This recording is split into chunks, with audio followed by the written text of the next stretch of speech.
ମୁଁ ଆପଣମାନଙ୍କର ଗାୟିକା ଇରା ମହାନ୍ତି ଆସନ୍ତା ନଭେମ୍ବର 10 ତାରିଖ ଦିନ ଶ୍ରୀ ବୈଷ୍ଣବ ପାଣି ମଞ୍ଚରେ ମୁଁ ସଙ୍ଗୀତ ପରିବେଷଣ କରିବାକୁ ଯାଉଛି। ମୁଁ ଆପଣମାନଙ୍କ ସିଙ୍ଗର अर्पिता ଚୌଧୁରୀ ଆସୁଛି ଆସନ୍ତା ନଭେମ୍ବର 6 ତାରିଖ ଦିନ ଆପଣମାନଙ୍କ ଗହଣରେ ପରଫର୍ମ କରିବା ପାଇଁ ବୈଷ୍ଣବ ପାଣି ମଞ୍ଚରେ।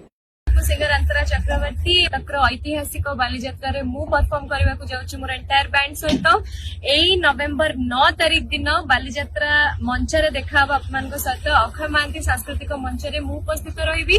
मु आपण मानकर प्रिय दीप्ति रेखा मु आसुची आपण मानक पाखकु हिस्टोरिकल इवेंट कटक बालीजात्रा 2025 को नवेम्बर 11 तारिख रे वैष्णव पाणी मंच को। मैं हूं हर्षदीप कौर और मैं आ रही हूं ओडिशा के कटक में 7 नवंबर को परफॉर्म करने के लिए द हिस्टोरिक बाली यात्रा पर। This is Manushi Ghosh, Indian Idol season 15 winner and Odisha के कटक। मैं आ रही हूँ परफॉर्म करने 11th ऑफ नवंबर 2025। ମୁଁ ଆପଣଙ୍କର ମଣ୍ଟୁ ଛୁରିଆ ହେଉଛି 12 ନଭେମ୍ବର ରେ ହିଷ୍ଟୋରିକାଲ ବାଲିଯାତ୍ରା 2025 ରେ।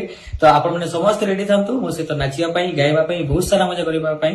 ଆଉ ଆମେ ସନ୍ଧ୍ୟାରେ ଦେଖା ହେବା ଅକ୍ଷୟ ମହାନ୍ତି ମଞ୍ଚରେ। ମୁଁ ସିଙ୍ଗର କୁମାର ବାପି। ଐତିହାସିକ ବାଲିଯାତ୍ରା କଟକ 2025 11 ନଭେମ୍ବର ସନ୍ଧ୍ୟାରେ ବୈଷ୍ଣବ ପାଣି ମଞ୍ଚରେ ମୁଁ ଆସୁଛି ଆପଣମାନଙ୍କ ପାଖକୁ।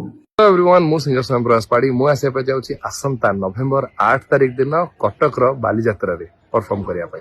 सो वैष्णव पाणी मंच रे आमे परफॉर्म करिवु।